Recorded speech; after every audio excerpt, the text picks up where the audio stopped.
Hey everybody, it's a hot one in Michigan and in the Keep on Wrenching garage.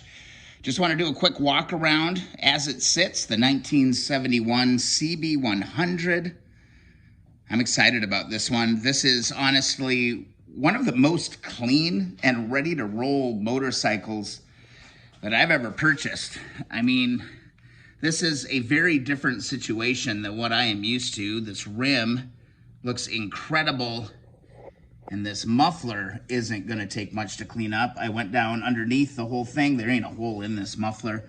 The original muffler is there. Somebody already did a bunch of work on this motor. This motor is actually really clean. It looks good. It has spark.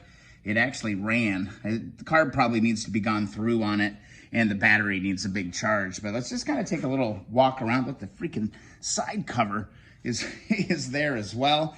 The only thing, one was that this brake lever was broken.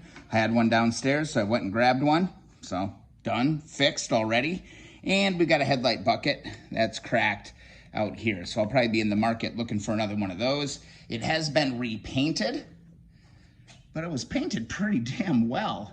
It's missing the white stripe. There's a white kind of a double stripe that go on these tanks, according to the pictures. But those tank emblems are there, and honestly, that paint is really good, and it matches all the way through to the side covers.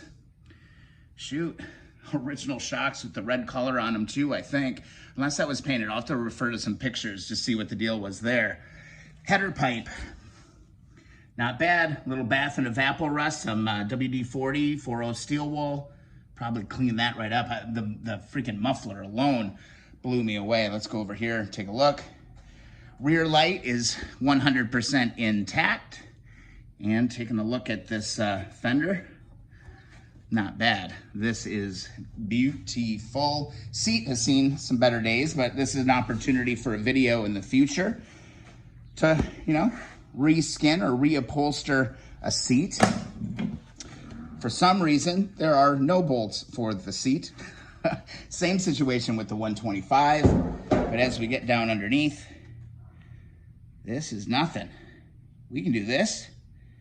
Frame's a little rusty up in here, but overall, very clean. Not sure what's going on here. That's my big question. Kind of looking at that. I think there might have been like a manufactured tank mount is my guess, because it looks like this rubber is broke right here. Tank. Look at this. Clean. That's a clean tank. That's been de-rusted. I should actually fill that up with gas tonight, just to make sure that we don't start seeing some rust happening there. Could you probably use some work down in the filter box? Looks like the air filter might be missing. I don't see that little foam. Have to do some research. I've never worked on a 100 before, but I am seeing a lot of similarities between this bike and the 125 for sure. Bucket's good over here, but that big crack over there. How many miles does this bike have on it?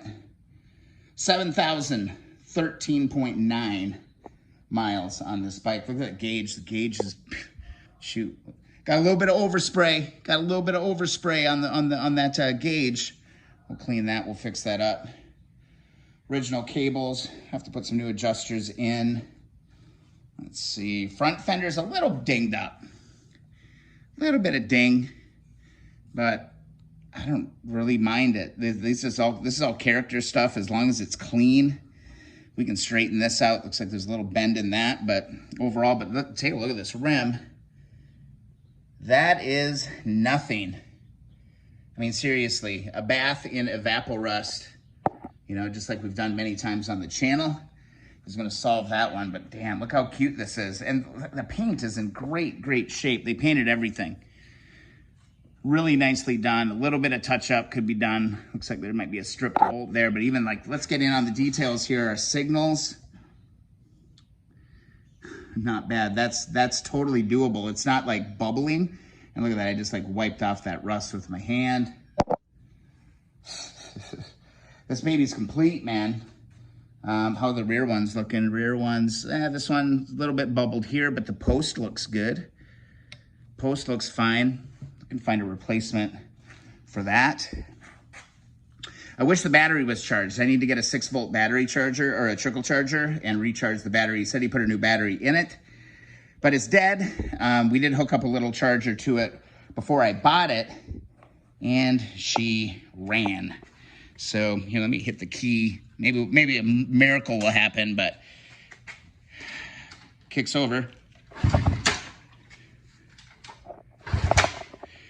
It like wants to, you can just feel it. Dug, dug, dug, dug.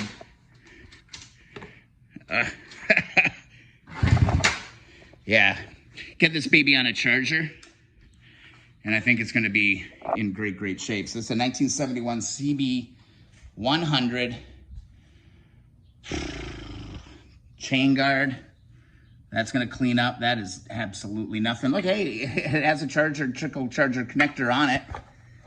Side cover, all the tabs are in place. Got a little 6-volt right there. That doesn't look like the right rectifier. I'll have to do some digging, but it's all there. No toolkit. Aw, bummer. But that's there. Wiring doesn't look like it's been like chopped. Too bad. There's one connector here. I'm gonna have to look at some of this a little bit closely, but everything looks kind of unmolested here. Not sure what these would be for. Huh, interesting. But yeah, pretty cool, beautiful little CB100. Yeah, I feel like this bike is a perfect candidate to like do a budget build, and I mean it this time, but like doing kind of the bare minimum, the maintenance, you know, do the safety items, you know, do the basics. And like, let's see like how kind of cheap we can get away with getting one of these bikes on the road. So much labor, you know, goes into painting. I think the paint is fine. I'll probably end up putting a white stripe or a white decal stripe on it. I'll find some badges for it. But mechanically, you know, it'd be great just to do a nice inspection, nice and easy. Keep this one simple. This is a runner. This one's gonna run. This one does run. And it's not a basket case. I mean, go back and look at the 125 video that I did, very similar to this. That was a nightmare. This one actually looks pretty damn respectable right out of the gate. What do you think? I'm excited. Are you excited? I think we'll be seeing more of this bike, but mostly I kind of want to get it on the road just because it's going to be such a fun little project. I think I already solved one of the mysteries. This little clamp here that's in here. Thought maybe it might be for the tank. It's actually for the seat. So it's missing the front clip on that seat. So that was kind of a creative way to go about it. I'm excited. Look at that. That thing looks freaking beautiful right here. You get up close, things fall apart a little bit, but man, from a galloping horse, this thing's a winner. I hope you enjoyed the video. I hope you follow along with this journey. Don't forget to subscribe to the YouTube channel. That's one of the best things you can do to support what's going on at Keep On Wrenching. And don't forget to visit keeponwrenching.com. Constantly building resources and trying to help save more and more of these awesome vintage motorcycles. This is awesome. This one is by far the nicest bike that I've ever purchased. Look at that. You get it in the light just right. That's a pretty one. All right, we'll see you in the next video or live stream.